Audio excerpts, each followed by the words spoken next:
is an old Underwood. You all laugh at me. I learned how to type on one of these. When I was a kid, so I wrote my first stuff on one like this. ASDFJKL semicolon.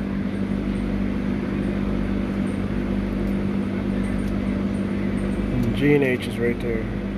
It's the original QWERTY keyboard right there, you know?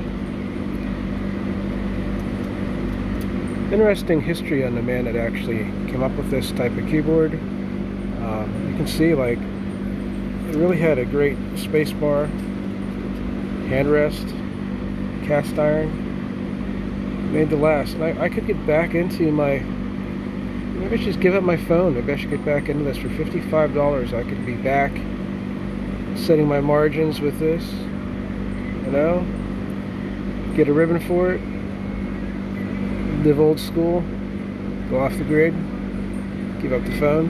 What do y'all think? Should I?